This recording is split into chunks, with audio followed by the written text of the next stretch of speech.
transcribe ARN. ¿Por qué es transcripción? Porque es como de libro al cuaderno. Simplemente hay que copiar y los dos son la misma macromolécula. Ácido nucleico, ácido nucleico. Pero de este ARN, para convertirlo a proteína, porque las proteínas son funcionales, pero es otra macromolécula, entonces se llama traducción, ¿cierto? Es como traducir de inglés al español, o de latín, o alguna cosa antigua. Pero eso es muy importante de recordar, ¿por qué? Ya hemos dicho que los virus pueden ser ADN, ARN, pueden ser de doble cadena o de cadena simple. La mayor parte de virus tiene que ir a ARN mensajero. Ustedes dirán, doctora, ¿pero por qué ARN mensajero? Porque hay algunos que tienen el sentido al revés. O sea, ARN mensajero tiene que estar en sentido positivo, pero la contraparte puede estar al revés. Entonces, por eso todos tienen que ir a ARN. Los ADN es lógico que vayan a ARN y entonces de ahí se debe iniciar la síntesis de proteínas para ensamblar nuevos virus, ¿cierto? Y para que comience a dar problemas. Pero aquí hay un problema. La familia Retroviridae, que tenemos que aprender de ahí, VIH, pero también está el HTLV. VIH es súper frecuente, HTLV sí van a ver. HTLV causa problemas del sistema nervioso central y un tipo de leucemia. Entonces, esos dos van a hacerse ADN y luego van a hacerse nuevamente ARN mensajero. Ustedes dirán, ¿pero por qué? ¿Por qué el show? ¿Por qué volverse ADN? Porque en esta conversión se pegan al ADN de la célula y entonces ya nunca más vuelven a salir, se vuelven parte de la célula y obviamente se van a multiplicar con esa célula, se van a quedar con esa célula y van a seguir atacando celulitas. ¿Listo? Y por último está la modulación y liberación. Entonces, habíamos visto que descrito en 5 pasos o en más pasos, hay que seguir la misma, ¿no es cierto? Hemos dicho que primero hay que pegarse a la membrana, tienen que ingresar el material genético. Si tiene o no tiene, si no tiene envoltura es más fácil. Si tiene envoltura, la envoltura se tiene que quedar afuera. Lo único que ingresa es la cápside. Y por eso aquí le han aumentado el hecho de quitarse la cápside, porque lo importante es el material genético. La cápside simplemente es la protección. Y de ahí está, se pone como transcripción porque se asume que toda síntesis de ARN es transcripción. Que esto es real, pero puede suceder de ARN a ARN. Y aquí más bien la transcripción puede ser reversa. Cuando estamos hablando de VIH, que es ARN, que va a ADN, que después va a ARN de nuevo. Pero ahí se llama transcripción reversa porque fue de ARN a ADN, que se supone que no se podría. Luego hay que sintetizar proteínas que son de la cápside. Esas proteínas no son humanas. Y por lo tanto hay que armarlas utilizando el aparato igualito que han aprendido en biología celular, con todos los pasos y las vesículas y el traspaso de membranas para que nuevamente se ensamblen. Si son desnudos, solamente la cápside, y si son con membrana, se llevan su pedazo de membrana para liberarse. Esto es mientras el virus está de buen humor. ¿Listo?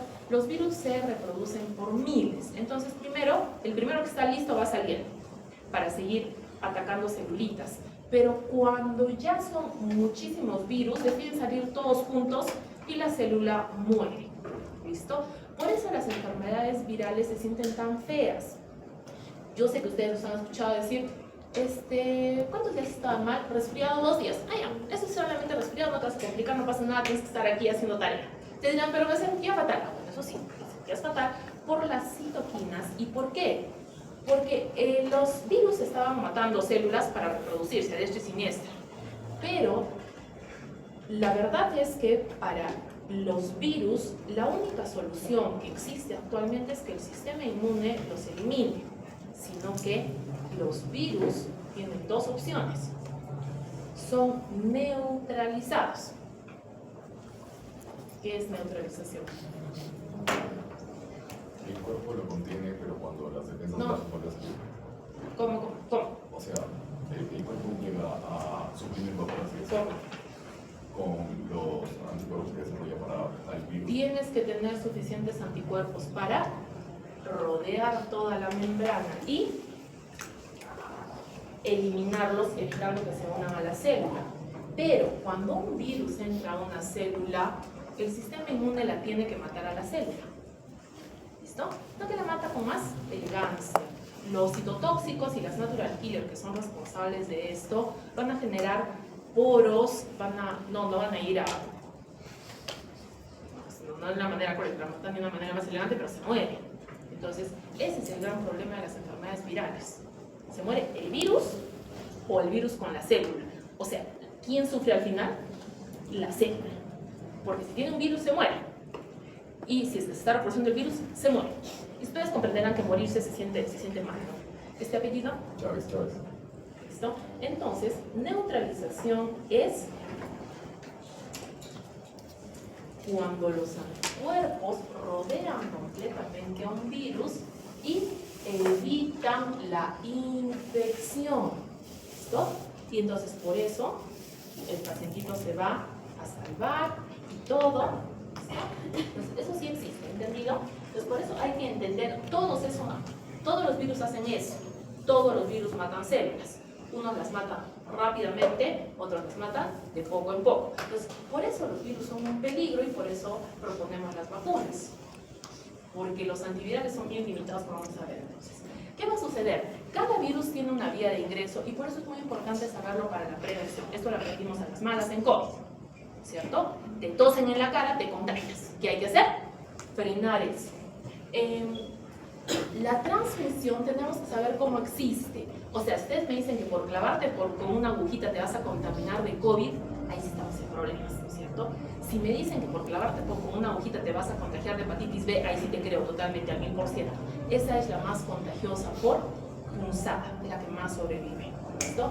Entonces, tienes que saber, como yo les digo, ¿no es cierto? Como en la historia de la Virgen María y mi paciente que se contagia por la ropa de baño mojada, tú también tienes que saber cómo se contagia. Entonces, por eso, aquí es una lucha muy importante también en los servicios de salud, porque, por ejemplo, las medidas de bioseguridad extra que se utilizan para un paciente con VIH muchas veces se consideran como maltrato. Ahora, nosotros tratamos de explicarles a ustedes que el hecho de ponerse más barreras es para que ustedes no lo contagien al paciente, no porque los contagie ustedes. O sea, si me entienden, es bidireccional el problema del contagio. Y entonces ustedes van a ir tosiendo con el paciente con VIH, es posible que el paciente no sobreviva. Entonces, por eso se les exige a las personas que tengan mucho cuidado, y esto a veces se ve como maltrato y que genera distanciamiento. Pero yo no sé si prefieren que le contagiemos algo, pero es muy importante saber por qué hacemos las cosas. ¿Listo? Si me van a poner a protestar por algo, tengan conocimiento, criaturas del Señor. ¿Listo? Porque ya ha iniciado la historia esta mundial para que hablar en redes sociales sobre algo sea demostrado con que por lo menos sabes hablar el idioma completamente, que has hecho algún tipo de estudio, que alguien aparte de ti cree que sabes algo. Para que, sí, cuando lleguemos a varicela mañana nos toca las famosas varicela pari, se las voy a dejar de tarea, van a buscar una varicela pari, me van a decir qué cosa es, y vamos a tener que opinar qué sucede con estas damitas que organizaron esto. Sí, esta es la tarea, porque mañana nos toca una varicela pari, no sé. Luego, dependiendo de los receptores, podemos tener una virosis localizada o generalizada. Obviamente, un ejemplo de generalizada es COVID.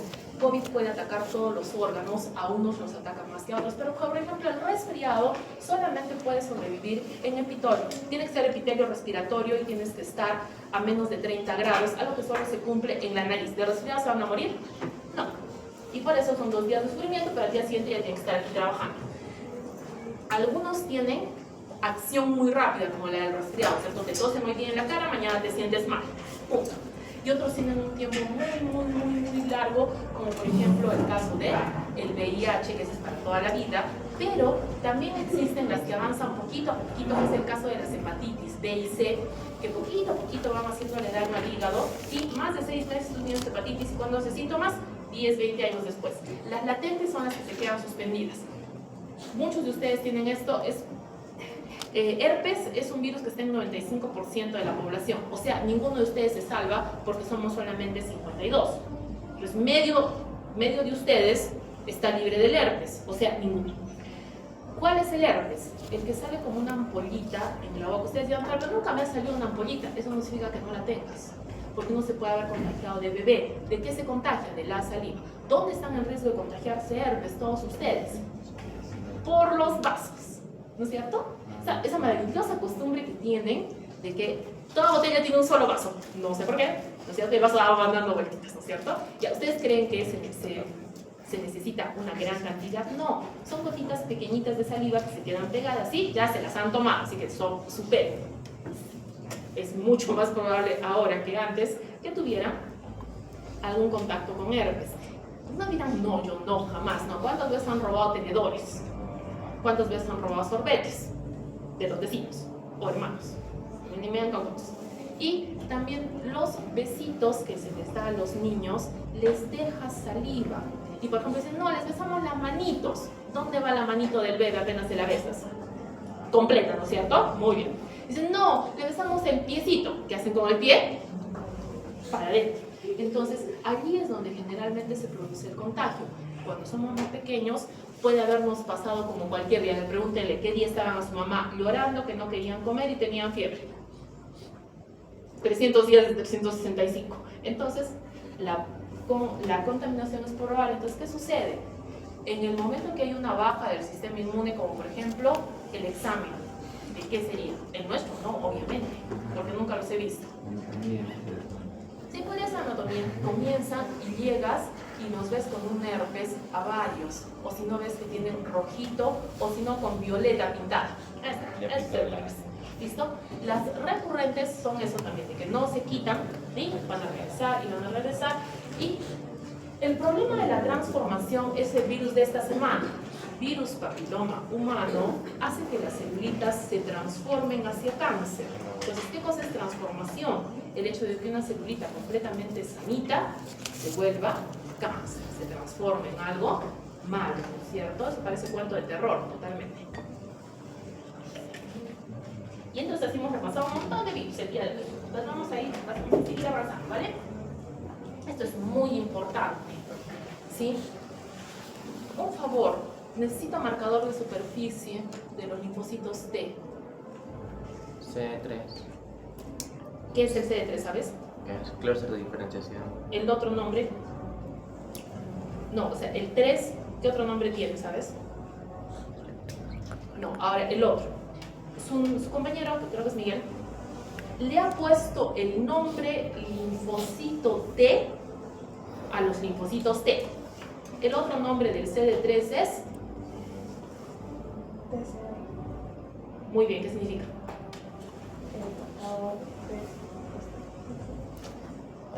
Receptor de células T. ¿Listo? Entonces le acaban de poner nombre al linfocito T. ¿Por qué, jóvenes?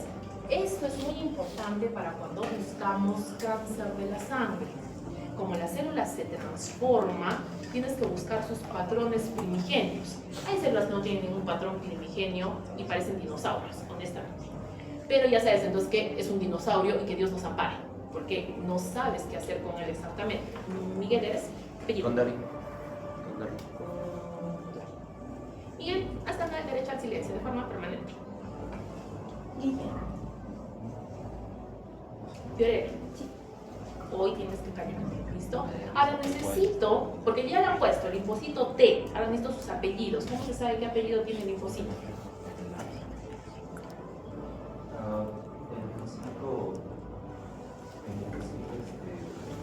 CD4 es TPT, Ya. CD8 es citotóxico y CD19 es para el linfocito. No, 19 es el B, son los otros. No, son hermanos, pero no son lo mismo. ¿Listo? Del estirpe T son los citotóxicos como el CD8 y los helper como CD4. ¿Apellido? Maldonado. Muy bien. Sino que nos falta una cosita chiquitita, mínima, ínfima, que casi no se nota. Complejo mayor de histocompatibilidad en linfocitos. El CD4 es el complejo tipo 2 y el CD8 es tipo 1. Muy bien. Tú eres Herrera. Herrera, ¿sabes cuál es? No sé, es una buena. Aileen, ¿verdad? Sí, sí. El otro nombre de complejo mayor de histocompatibilidad. Eso deben haber hecho en su tarea de investigación. Vimos. Bueno, ya bien. El otro nombre del complejo mayor de histocompatibilidad es antígeno leucocitario humano. Se descubrió en las células nucleadas, su sigla es HLA, pero actualmente se sabe que existe en todo nuestro cuerpo. Los exámenes de compatibilidad para trasplante de órganos se hacen mediante estudios en leucocitos. No te sacan un pedazo de hígado si necesitas un trasplante de hígado. Te sacan sangre y estudian tus leucocitos, porque los mismos antígenos que tiene tu leucocito de tipo HLA o complejo mayor de histocompatibilidad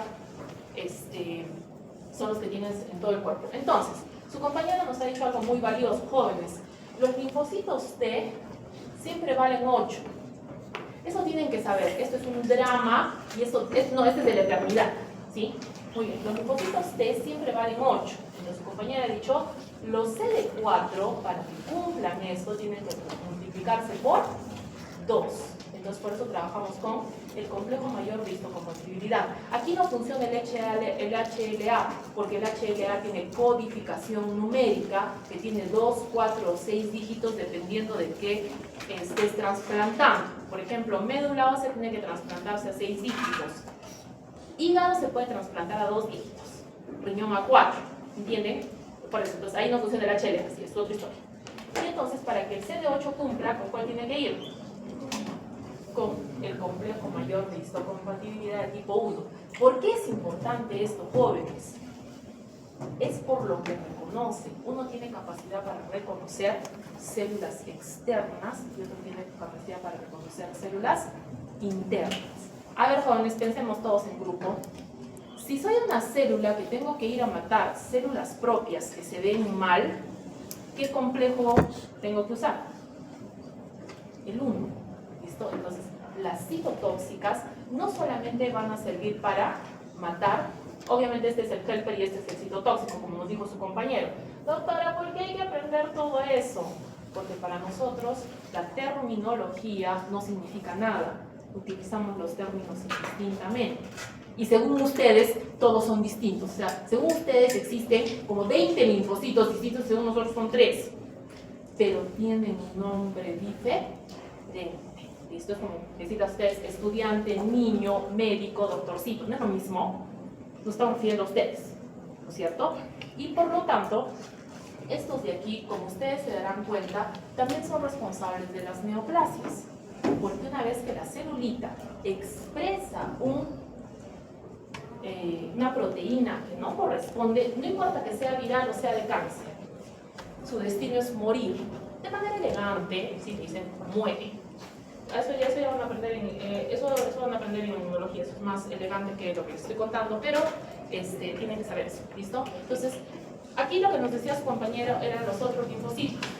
Los linfocitos B son los responsables de generar anticuerpos. Las natural killer, aquí estamos viendo la inmunidad celular específica. Los helper son por enfermedad. Y los citotóxicos son, digamos, todo lo que es proteína extraña. ¿Listo? Generalmente están preparados para reconocer un complejo mayor de histocompatibilidad. ¿Listo? Entonces, yo soy responsable del complejo de histocompatibilidad que se llama periquito. Y otros gimnasitos van buscando y buscando y buscando. En cuanto no se parece, bueno. Este de aquí, las NK todavía son un misterio. Se supone que son un progenitor común, pero no. ¿Por qué, doctora, nos interesan las NK que sean un misterio? Porque la leucemia, o sea, la proliferación de células de la sangre tipo NK, es de las más feas que existe, no responde al tratamiento y el pronóstico es sombrío, o sea, no reservado. ¿Dónde creen que va sombrío? Por allá, ¿no? Por allá. Entonces, esa de ahí, y es porque todavía se están estudiando y por eso cada vez aparecen más cosas, les andamos cambiando de códigos y todo lo demás. Y los macrófagos, que ya les he dicho que, sí ya les he dicho que lo pintan como el osito de Valiente, ¿no es cierto? ¿Sí? Que se come todo lo que encuentra, tiene trozos de todo lo que se ha comido, y aparte de eso, va y avisa, dicen, oigan, me he encontrado esto. Esa también es una presentadora de antígenos profesional, sobrevive muy bien. Aquí es muy importante el interferón. El interferón ha sido una estructura de tratamiento durante mucho tiempo. ¿Qué es lo que hace el interferón? Aumentar la cantidad de inmunidad. Ustedes dirán, doctora, pero ¿cómo logramos solucionar el mundo? No, porque incrementar la inmunidad va a incrementar la muerte celular, va a incrementar la inflamación, y por eso solamente sirve en algunos casos. Y por eso se está también estipulado, pero todavía se está utilizando. No vamos a poder ver un virus, por eso se estudian con microscopio electrónico. Es verdad que actualmente se utilizan todavía animalitos, porque todos los virus necesitan células para reproducirse, o si no, un huevo que tenga embrión, o sea, que iba a ser un pollito, pero ahora lo estamos utilizando, y los otros son con cultivos celulares, que son células eternas, que vendría a ser, porque todo esto se discute muchísimo, sobre todo estos tres, los animales de experimentación y todo eso, han servido para las vacunas y las antitoxinas o antisueros. ¿Listo? Por eso es que tienen un capítulo que dice el suerequín y tanta historia, porque se utilizaba, porque era lo primero que se nos ocurrió. Esto de los cultivos celulares es relativamente reciente, y ahí es donde les dije, aprovechamos de todo. Agarramos una célula de cáncer y la juntamos con un linfocito, hicimos un hibridoma, y esa célula es eterna y produce los anticuerpos. ¿Qué anticuerpos, doctora? Los que yo le enseño. Primero le enseño el linfocito, luego la vuelvo, luego la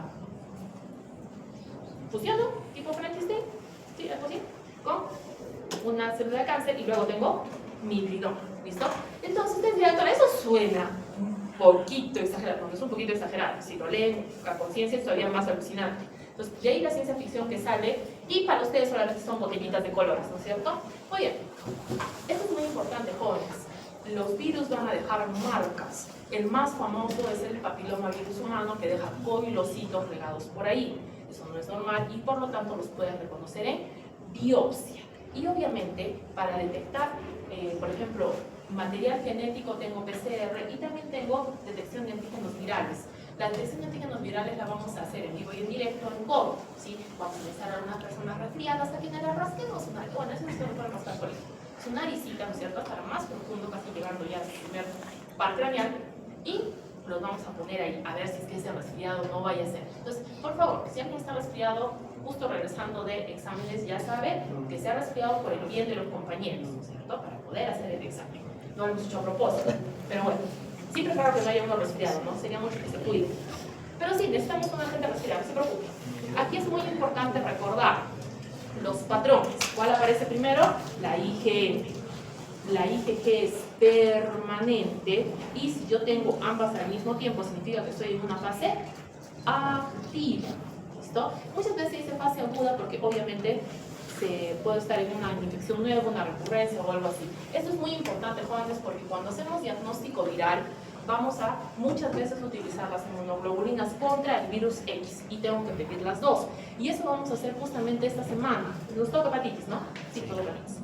La prueba de hepatitis A, es muy probable que mucha gente tenga IgG, porque le ha dado. Ustedes dirán, doctora, pero no me acuerdo que me haya dado. Si se acuerdan que algún primito o compañerito del jardín tuvo hepatitis o estuvo de baja por estar amarillo como hepatito, es muy probable que se hayan contagiado y no se hayan dado cuenta. ¿Listo? La hepatitis A es la más benigna de todas y no se nota. ¿Listo? Entonces podemos averiguar. Así que por favor, hagan el favor de hacer investigación en su casa. Si algún compañerito se puso con hepatitis, ellos son los mejores alumnitos para donar sangre y ver si tiene IgG. Y también si es que alguno tiene vacuna. Averigüen si tienen vacuna contra hepatitis A. Algunos viajes te exigen. Entonces ellos son también, como se dice, excelentes candidatos para... ¿Por qué? Porque la IgA sí deja una excelente inmunidad. Esa dura toda la vida. ¿Sí?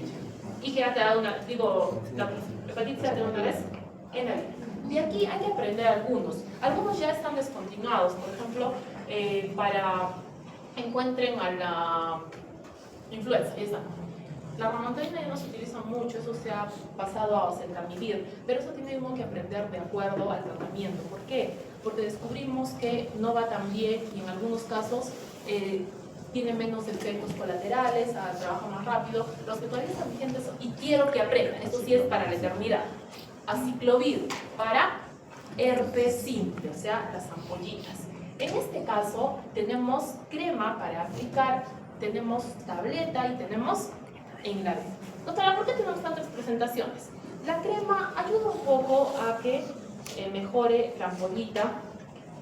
No va a cambiar mucho el proceso, pero sí ayuda un poco.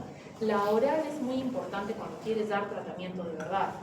Y la intravenosa es para cuando tienes problemas, por ejemplo, serios. Herpes simple da encefalitis. ¿Qué es encefalitis? Yo les he enseñado qué es encefalitis. ¿Qué les he enseñado qué es encefalitis? Es una inflamación del encéfalo. Ya. Entonces, ¿cómo se vería una encefalitis clínicamente? Presión intracraneal. Ya. Algo más sencillo, porque eso tienes que clavarlo primero. Edema. Eso es cuando está muy mal, ya está mal.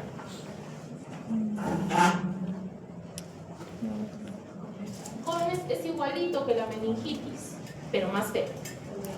O sea, tiene más fiebre, tiene más dolor de cabeza, vomita más feo, puede convulsionar con mayor facilidad y es mucho más probable que pierda la conciencia más rápidamente. O sea, es una meningitis fea.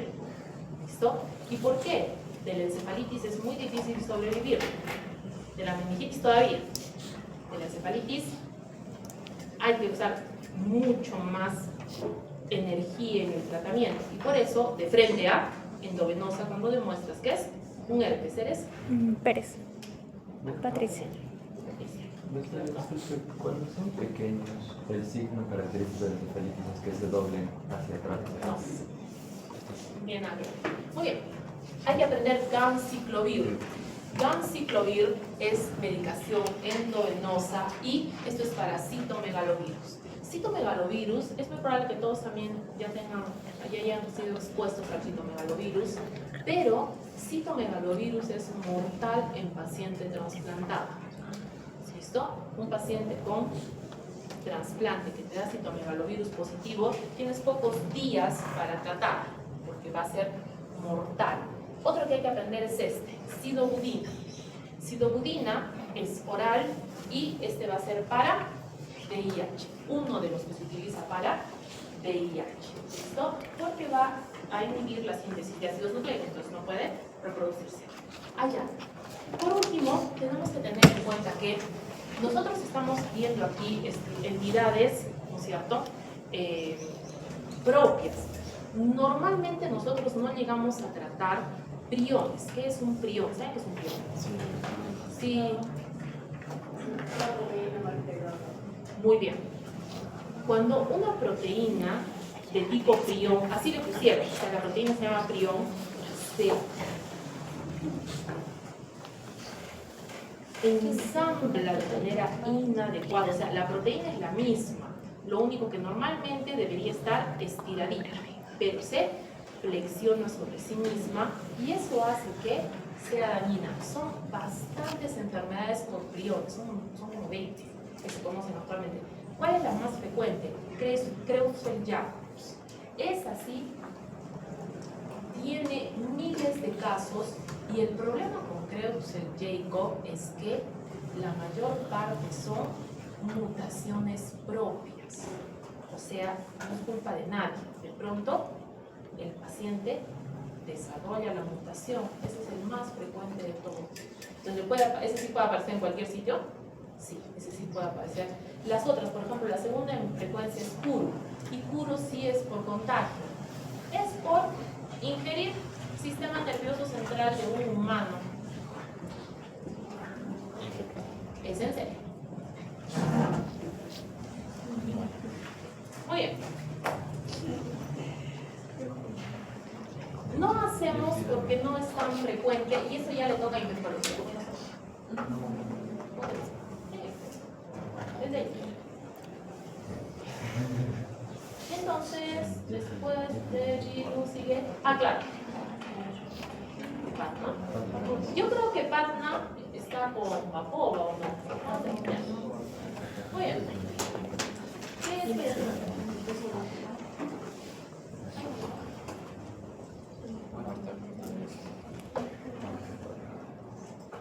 ¿Para para que el mundo tenga sentido, vamos a comenzar por el final. Los virus de la hepatitis llevan letras. Vamos en la G, se postula la H, no nos vamos a poner a pelear por eso. Vamos a aprender los 5 primeros. ¿Listo? A, B, C, D, E. ¿Listo? ¿Qué tenemos que tener en cuenta? Las características básicas es si es ADN o ARN. El único ADN es B. O sea, por ahí decir, bueno, por ahí decir, muy bien. El único ADN es B. ¿Listo? Los que se transmiten por vía fecal oral y por lo tanto bien frecuentes son A y E. ¿Listo? La vía de transmisión ahí, ¿por qué tengo que saber esto? Son personas jóvenes, generalmente niños, que pues no se lavan bien sus manitos, ¿cierto? Y que parten su pancito, ¿sí, no? Y ya, se dan la manita y todo lo demás, están muy cerca. En el jardín no, los compañeritos no están cerca, ¿sí? En las fiestas están uno encima del otro, entonces están cerca, entonces por eso se pueden contagiar. La A tiene un riesgo muy bajito de hepatitis fulminante, pero existe. La E es fulminante en el embarazo. O sea, si tienes un niño o un adulto con hepatitis C, no va a haber mucho problema. Muchas veces que no se llega a diagnosticar porque mientras se pone mal, hospitaliza, nos está haciendo pruebas, y ya se le pasó y se va. ¿Qué tuvo exactamente? A una inflamación al hígado, no pudimos especificar cuál. Donde sí hay que tener cuidado es en la embarazada, porque ella le da hepatitis C y se muere. Sí, jóvenes, cuando fallece una paciente, todos los que la hemos visto o tocado alguna vez, terminamos en la fiscalía. Un marcador de salud pública internacional es la maternidad materno-perinatal, es decir, toda mujer que fallece embarazada o hasta un mes después de haber dado a luz es un problema de todos los que somos personal de salud, porque entre más de estas mujeres mueran, significa que nuestra salud, que nuestro sistema de salud es una desgracia. Comprenderán que andamos mal, pero no tan mal. ¿Listo? Hemos bajado, me parece que estamos un poquito por encima del África, ¿sí? Porque hay una época en que el sistema de salud estaba más feito, estábamos a nivel de África subsahariana.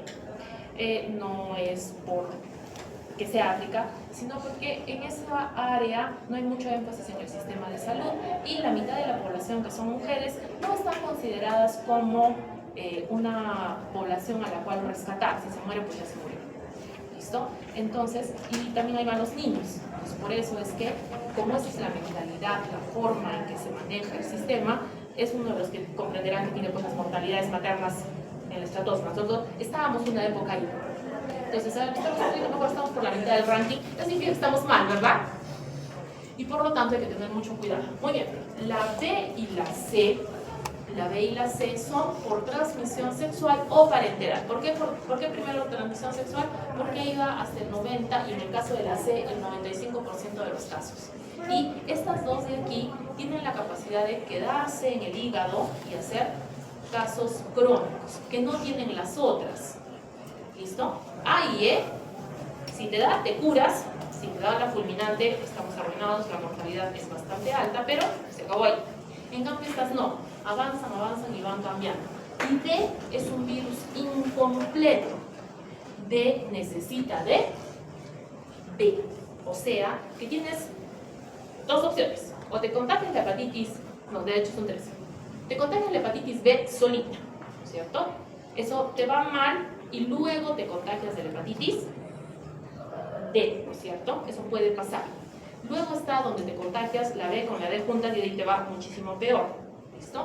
La D no viene sola. ¿Entendido? Las otras ya no las estudiamos porque son muy alejadas. Entonces, teniendo en cuenta este panorama general, ¿por qué nos preocupamos por la D? La B, digo. La B es la más frecuente. Y el mundo sufrió una pandemia de hepatitis B, pero era silenciosa. ¿Por qué? Descubríamos a los pacientes cuando ya el hígado estaba destruido. ¿Qué nos quedaba? Pues nada. Entonces se inició una fuerte campaña por la vacuna de la hepatitis B, ¿cierto? Fue toda una revolución y que hizo que los casos disminuyeran, pero jóvenes, la hepatitis B se contaba por millones de pacientes que no sabían que estaban enfermitos y seguían contagiando. en el colmo de la, ¿cómo se dice? Creatividad. Este es un virus ADN. Este es un virus ADN que ataca al hígado. ¿Cómo se llama la familia? Sí, de películas, ¿cierto? Pero jóvenes, Epagnaviridae solo es B. Entonces sería discriminación, no me interesa. Entonces, Epagnaviridae es B, porque todos los demás son ARN, ¿no es cierto? Si pusiéramos Epagnaviridae sería una confusión, porque tendríamos un montón de virus, ¿no es cierto? Entonces, Epagnaviridae es este, es pequeño. Esta cubierta es muy importante, jóvenes, les presento al antígeno de superficie. Es una proteína y está en la superficie, y la superficie es envoltura. Los virus no tienen lípidos, es un superkit. ¿A quién le han robado los lípidos? A la célula. O sea, ¿a qué célula creen que han matado? A una del hígado. ¿Listo? Por eso es tan peligroso. ¿Listo? Y obviamente, ¿qué nombre le pusimos? Hepatitis. Ahí está su fotito. Esto es muy importante. Su genoma tiene un ADN de doble hebra, pero hay una parte que es hebra simple. Eso es más que una característica importante. Aquí está la estructura. Entonces tenemos el ADN al centro. La cápside, que son un grupo de proteínas, tiene un nombre especial. Se llama core. Ustedes dirán, ¿nosotros solo lo han traducido al inglés? No. En el mundo se llama core. Ese es su nombre. ¿Listo? Que por eso dicen el antígeno del núcleo, y ahí sí me da algo. ¿Por qué? Core se puede traducir como núcleo en inglés, pero si me estás diciendo que un virus tiene núcleo, significa que no tienes ni peregrina idea de biología celular. ¿Sí? Porque los virus no pueden tener núcleo. Entonces, dirán, doctora, pero sí es una traducción. No. Estoy explicando. Core es un nombre. A ver, ¿cómo se llama nuestra delegada en China? Patricia. ¿Listo?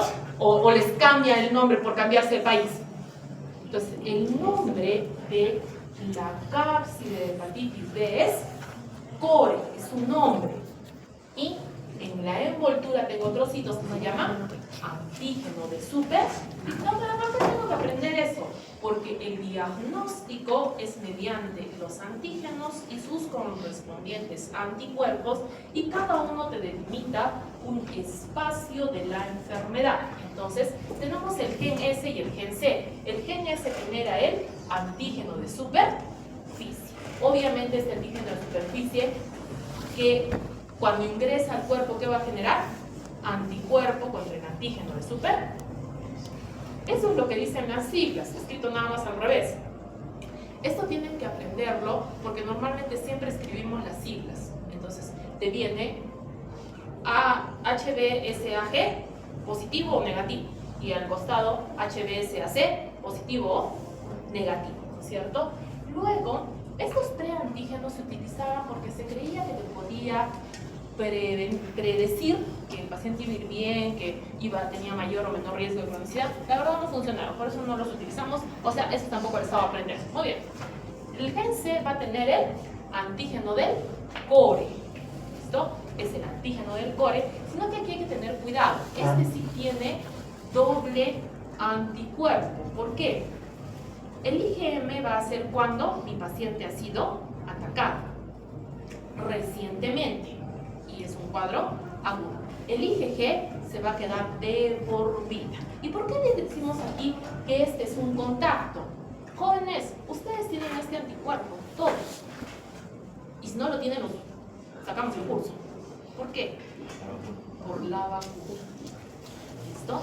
La vacuna, esta fue una de las primeras revoluciones de biología molecular. Biología molecular dijo, ¿por qué le vamos a poner todo el virus y eso le puede hacer mal? Agarremos el antígeno, sinteticémoslo solito y coloquémoslo como vacuna de tal forma que todos tengan la capacidad de generar anticuerpos neutralizantes. ¿Sí ya se entiende? Y por eso es que ustedes deben tener anticuerpo contra el core. No, si nunca lo han visto en su vida. O sea, ni siquiera se les ha puesto la superficie, o sea, ni siquiera conocían los lípidos de la hepatitis B. Lo que se les ha mostrado nada más es el antígeno de superficie, solamente la parte más visible, más característica. Por lo tanto, si alguien tiene anticuerpo contra el core, se ha peleado con el virus. Se ha peleado y se ha curado, o se ha peleado y su hígado está a punto de freírse. ¿Ha quedado claro? Por eso cada uno tiene una tarea, un trabajo. Y por último, en emergencia también tengo el antígeno E. El antígeno E es la colita, o sea, el antígeno del core va y trabaja y hace la cápside, pero deja una colita, que es como la tapa del lapicero, ¿no es cierto? Digamos que el core es un lapicero que se va a trabajar y deja botada la tapita, porque necesita, y eso es el antígeno E. ¿Qué indica esta?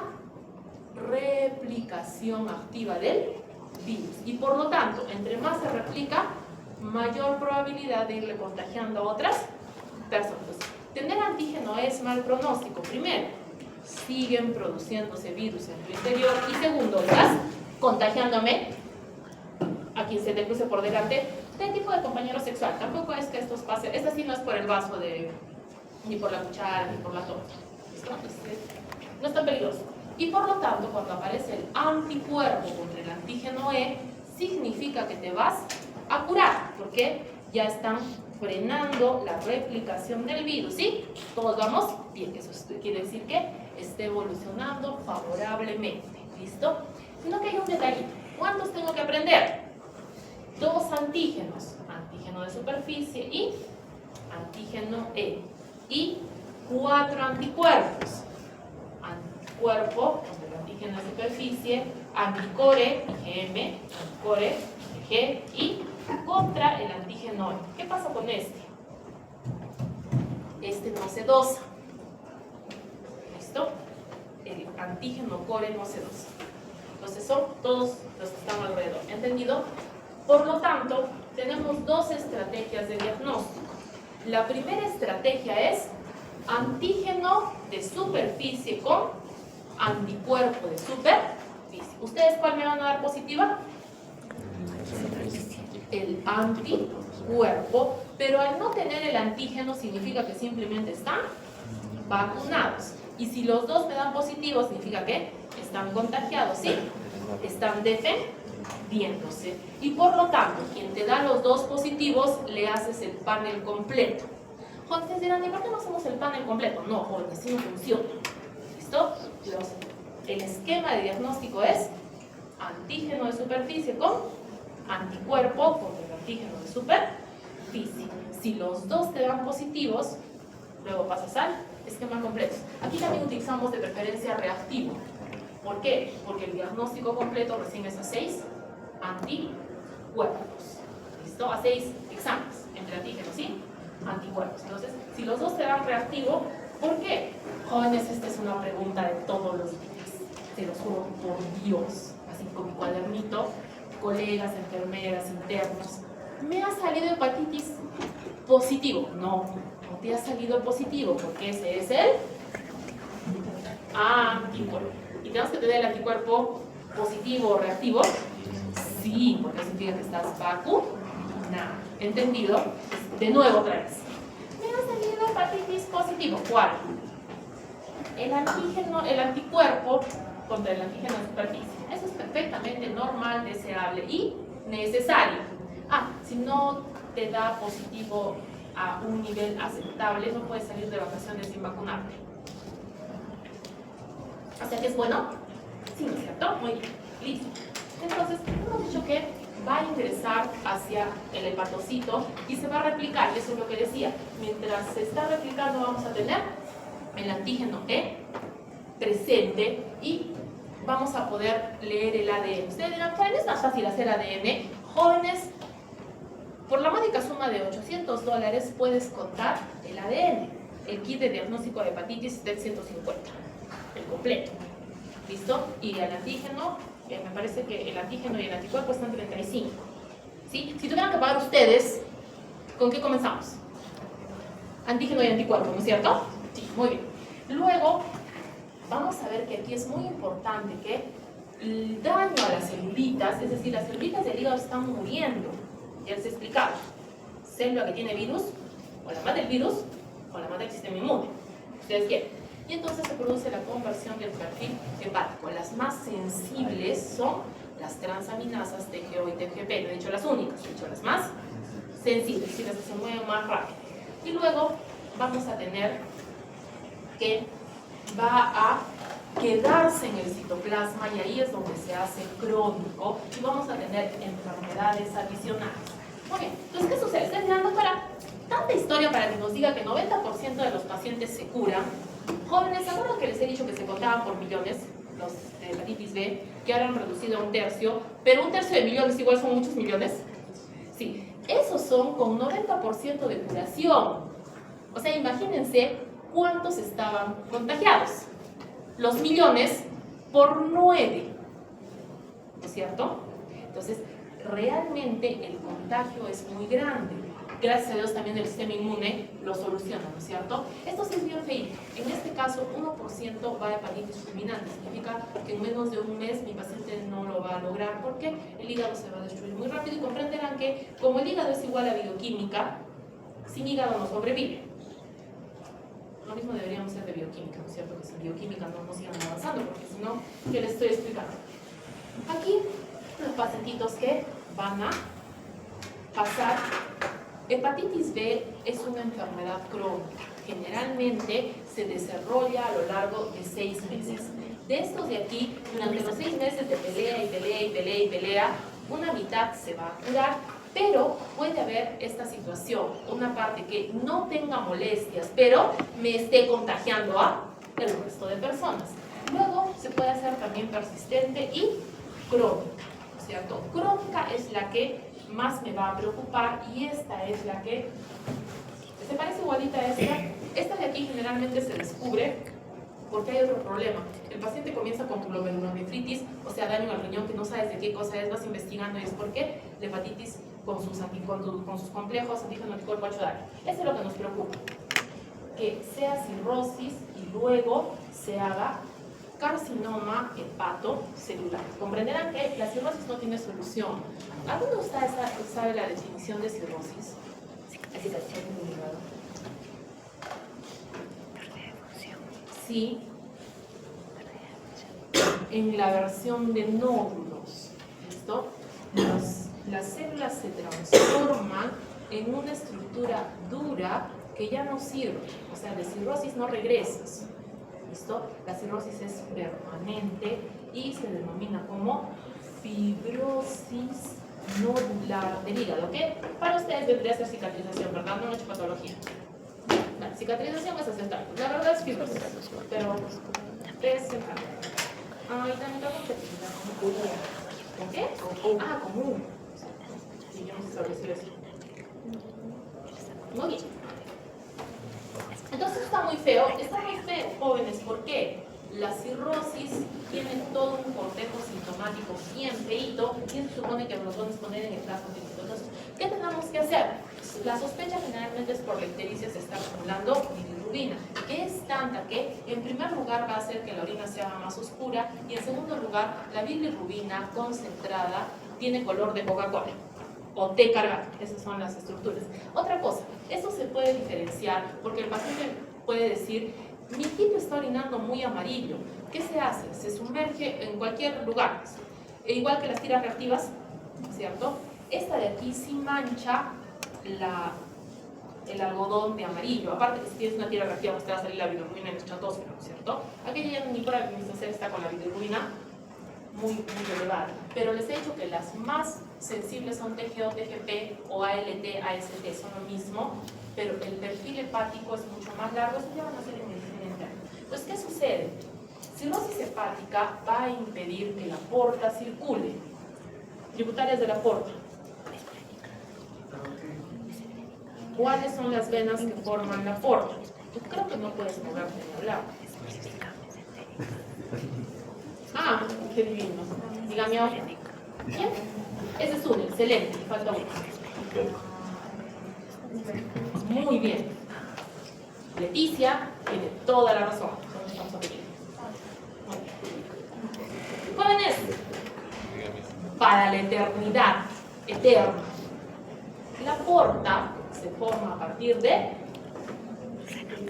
la mesentérica que viene de abajo y la esplénica. ¿Por qué es importante esto? Porque si el hígado está duro, la sangre no puede pasar. ¿A dónde creen que va? A la esplénica y el vaso se va. Pero hay que recordar la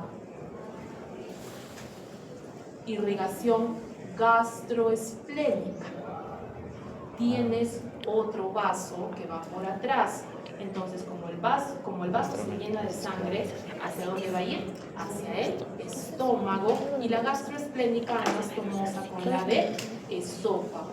Esto es una varice. ¿Qué es una varice? Una vena dilatada. ¿Por qué? Porque no se puede pasar por el hígado. Esto mismo está sucediendo en el estómago y en el esófago. Entonces, si una de estas revienta, el pacientito va a sangrar muy feíto y puede que no sobreviva. Entonces, muchas veces los pacientes se identifican en cirrosis. Ustedes dirán, doctora, ¿por qué tanto? Porque no existía la cultura de tamizaje. ¿Cuándo se hace el tamizaje para hepatitis? Toda cirugía. Por ejemplo, si ustedes tienen una apendicitis, a 2% de la población, debo tener algún paciente operado de apendicitis. ¿Dónde está? Muy bien. No vas a poder decir. Eso no está escrito. Muy bien. Entonces tengo, ¿qué significa? Estos pacientitos que han pasado por apendicitis tienen examen de hepatitis B. Normalmente les reportamos porque normalmente es negativo, ¿no es cierto?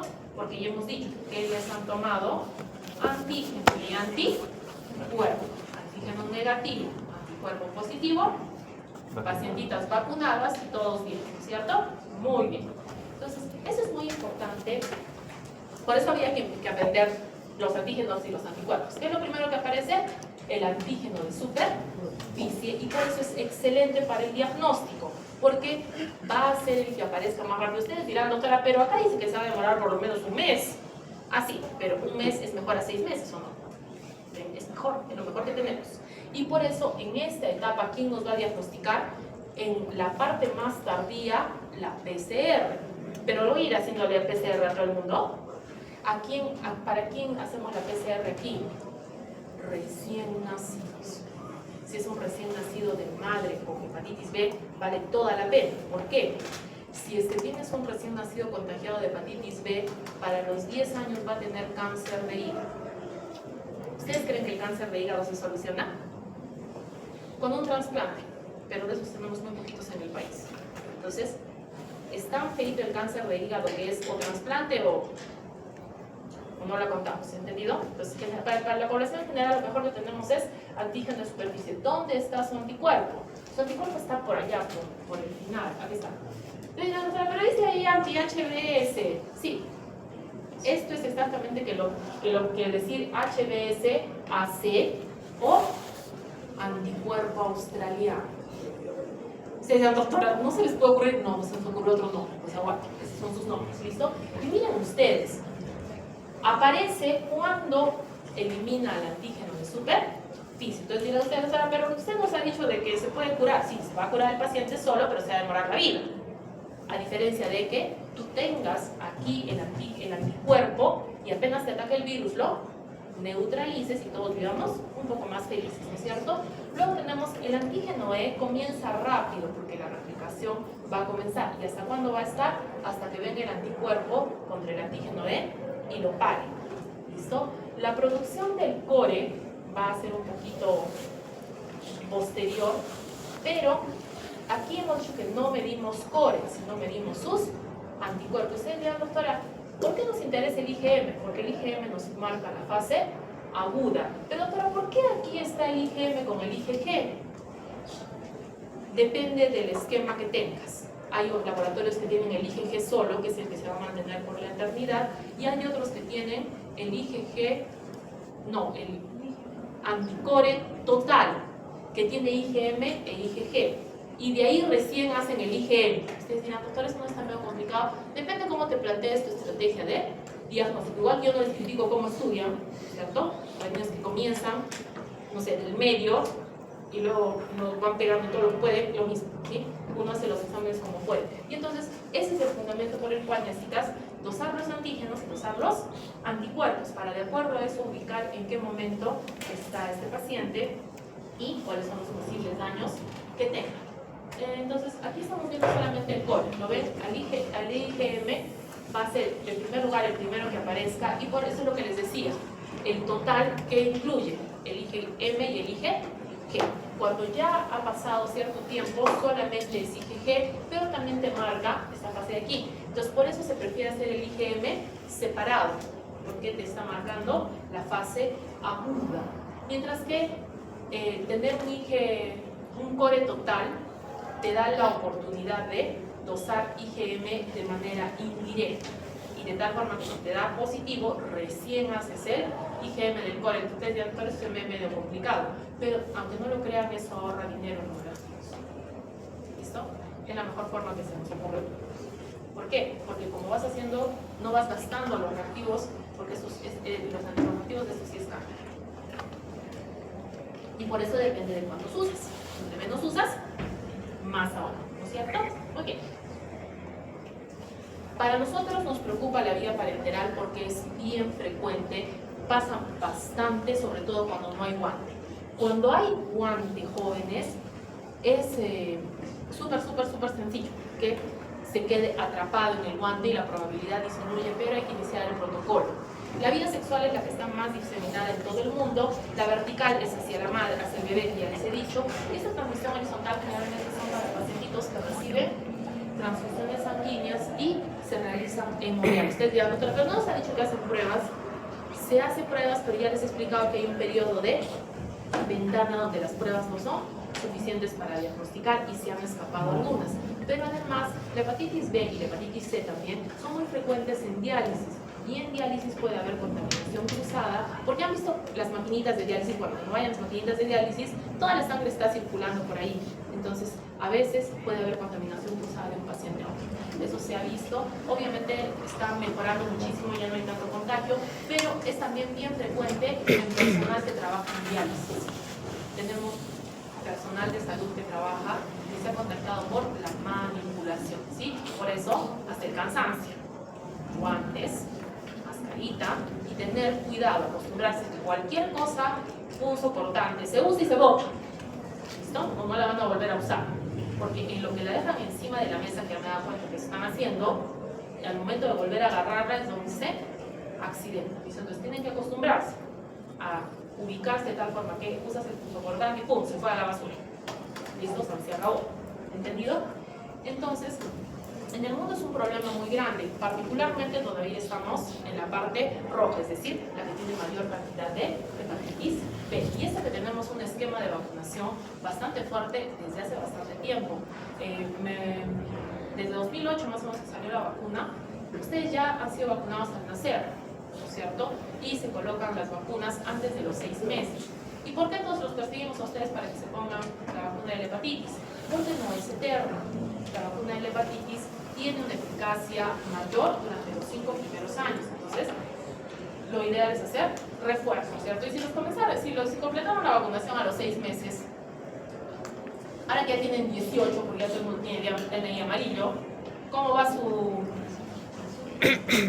No te decía, ya dejaron el amarillo, porque salvo algunas niñas que todavía lo tienen de recuerdo, pero ya lo deberían dejar. Entonces, su inmunidad no debería ser tan alta como idealmente para ir al hospital, ¿cierto? Entonces, por eso sí se recomiendan los refuerzos.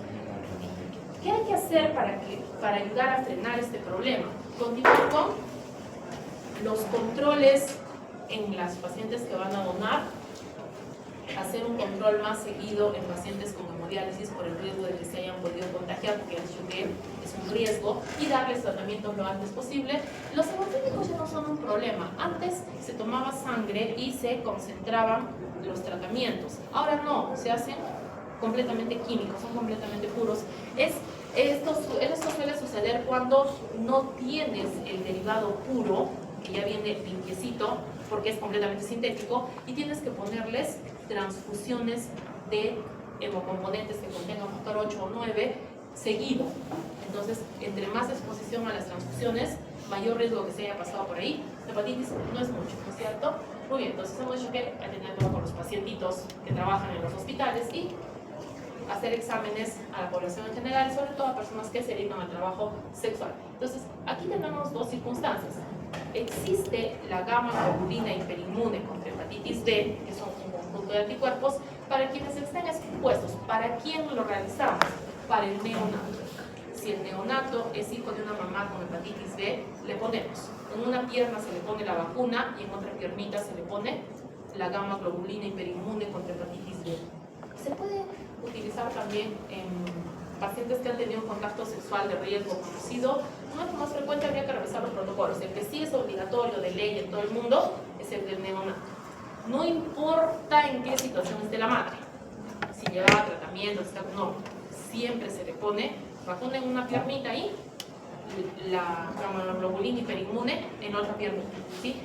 Alguna criatura en toda su sapiencia le puso alguna vez en la misma piernita, ¿no es cierto? Y también la misma jeringa. ¿Para qué sirvió? Para fastidiar a la criatura y hacerle llorar. ¿Por qué? Porque obviamente como es antígeno y anticuerpo se unen y no hacen nada. Pero si están separados, sí funciona. La gamma-globulina se expande y protege al bebé y la vacuna llama al sistema inmune y dice, prepárame más gamma-globulina que se necesita. ¿Listo? Y entonces, cuando hay este tipo de exposición neonatal, también se pone la vacuna, no se le deja solamente el trabajo a uno, es doble. ¿Por qué? Es un problema muy serio, jóvenes, y no podemos confiarnos de una sola. ¿Listo? Pero por favor, en piernas distintas. En serio, es una pregunta de examen. ¿Listo? Hay gente que duda. Pero bueno, entonces la vacuna es la que utilizamos actualmente para combinar, es decir, solamente utilizamos antígeno de superficie. Hemos pasado por toda la historia, eso sería interesante para una investigación, porque la hepatitis B ha pasado desde utilizar el virus inactivo a como 5 mecanismos diferentes. Actualmente, por biología molecular se arma el antígeno y punto, se acabó. Pero de repente si eso les dejan de tarea. ¿Listo? Entonces, ¿cuándo se hace la inmunización? Normalmente en Perú estamos siguiendo este esquema. 0, 1, 2, 6. No son 3 vacunas para que funcione. Sí, pero esta también es buena. Esta estamos utilizando. Al nacimiento, al 1, 2 y 6 meses. ¿Eso puede ir cambiando? Sí, pero con 3 vacunas ya estás protegidos. ¿Listo? Y se puede dosar la cantidad de anticuerpos contra el antígeno de superficie, ya sé que tiene el nombre como les parece. 10 miliunidades internacionales es lo mínimo. Si es que no alcanzas esto, hay que volver a colocar un refuerzo. Como buenos estudiantes, tenemos pacientitos que trabajan en salud que se tienen que poner la vacuna todos los años, porque vienen, le hacemos el conteo de anticuerpos, que sale 1, 2, decimos, C1 sí el año pasado, ya, no me voy a vacunar C1. Y es porque es como que su sistema inmune no aprendiera. Entonces todos los años les vamos poniendo. Lo más frecuente es que me salgan 100 o más. Esto es cuando, ¿cómo se dice? Cuando se hace el examen a la mayoría de personas, le sale bien alto. O sea, 10 es el corte y te sale con 100 o más de 100, a veces que ya no contamos. Es bien frecuente que tenga buena respuesta. Aquí, como les digo, se utiliza el interferón como parte del tratamiento. El esquema antiguo estaba utilizando la midurina, el nuevo está utilizando tenofovir. No vamos a saber eso, porque tienen que saber que algunos de los tratamientos que aprendamos hoy día no van a ser válidos cuando ustedes lleguen. Sobre todo porque los patrones de resistencia y mejorar los efectos adversos de los medicamentos. ¿Listo? Lo que demuestre que el paciente mejore más, pues es lo que vamos a utilizar, ¿cierto? Listo, aquí está. Y no te creen que escapa, ni se mueve. Yo creo que la siguiente viene para poco, ¿verdad? Hay que hacer esos dos viernes